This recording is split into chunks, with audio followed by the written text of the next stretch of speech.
เมื่อลมหนาวเริ่มพัดพาเป็นสัญญาณการเข้าสู่ช่วงเดือนพฤศจิกายนจุดเริ่มต้นของช่วงไฮซีซั่นของจังหวัดเชียงใหม่เนื่องจากเป็นช่วงเดือนที่เชียงใหม่นั้นจะจัดงานประเพณีมากมายและหนึ่งในนั้นคือประเพณียี่เป่งหมู่บ้านเมืองศาสตร์หลวงตำบลหนองหอยอำเภอเมืองจังหวัดเชียงใหม่ดูเหมือนจะคลึกครื้นมากกว่าช่วงเดือนที่ผ่านมาเนื่องจากหมู่บ้านนี้เป็นแหล่งผลิตโคมยี่เป่งขึ้นชื่อของจังหวัดซึ่งขณะนี้ก็เริ่มมีประชาชนเดินทางมาแวะเวียนซื้อโคมยี่เป่งกันอย่างต่อเนื่อง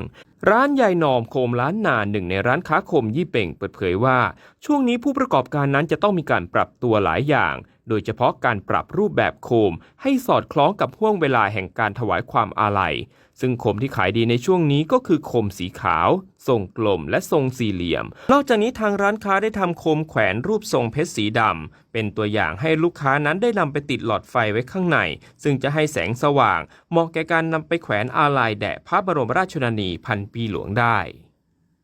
ที่ผ่านมานี่มีลูกค้าที่เขาสั่งโคมสีดำอะไรบ้างไหมมีค่ะแต่ว่าเรายังทำออกมาไม่ทันตอนนี้กำลังสั่งไปแต่ว่างานอีก2-3 วันอีก2 วันจะได้สีดำนะคะดำขาวอย่างนี้แล้วก็ดำทั้งลูกแต่เป็น6 นิ้วเราทำออกมาก่อนออกมาวางไว้โชว์ก่อนนะแฮนด์เมดทั้งหมดเลยขณะที่นางกาญจนาสายปัญโยใหญ่เจ้าของร้านนัทนิชาโคมล้านนาเปิดเผยว่า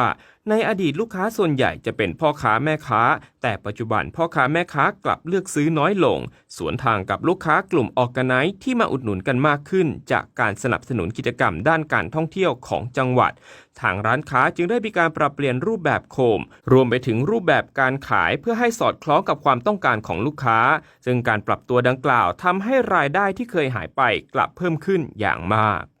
กลุ่มเป้าหมายเปลี่ยนไปเพราะว่าเหมือนแต่ก่อนแม่ค้ามารับเนาะช่วงประเพณีลอยกระทงเราก็จะขายพวกแบบงานแบบที่ตามประเพณีอย่างเงี้ยค่ะเหมือนแบบโคมแบบราคาแบบไม่สูงมากจ้ะแล้วก็หลังจากที่แม่ค้ามารับน้อยลงเราก็ปรับเปลี่ยนตามเศรษฐกิจตอนนี้ก็เริ่มทำแบบประยุกต์โคมสวยงามที่ใช้ในได้หลายประเพณีอย่างเงี้ยค่ะส่วนใหญ่ในปัจจุบันที่เป็นพวกออร์แกไนซ์ค่ะของเชียงใหม่แล้วก็ของต่างจังหวัดด้วยแล้วก็มีของทางวัดเนาะที่เขาเอาไปตกแต่งวัดอย่างเงี้ยค่ะก็มีเยอะนะคะ7-80% ได้ก็มีนักท่องเที่ยวที่แบบเขาอยากได้โคมที่กับประเทศเขาอย่างเงี้ยแล้วก็มีโคมแบบย่อส่วนพับได้อย่างเงี้ยค่ะสามารถนำกลับประเทศเขาได้รายได้ต่อปีหนึ่งก็ประมาณเป็นหลักล้านเหมือนกันเนาะเราต้องปรับเปลี่ยนตามรูปแบบเศรษฐกิจเนาะถ้าเราทำแบบเดิมๆมันก็จะเหมือนเดิมๆได้ประโยชน์อยู่ค่ะ และอยากให้มีการส่งเสริมแบบนี้เกิดขึ้นเพราะว่ามันทำให้สร้างรายได้ให้คนในชุมชนด้วยเนาะเพราะว่ารายได้คนในชุมชนส่วนมากเขาก็จะทำโคมใช่ค่ะไม่อยากให้อาชีพ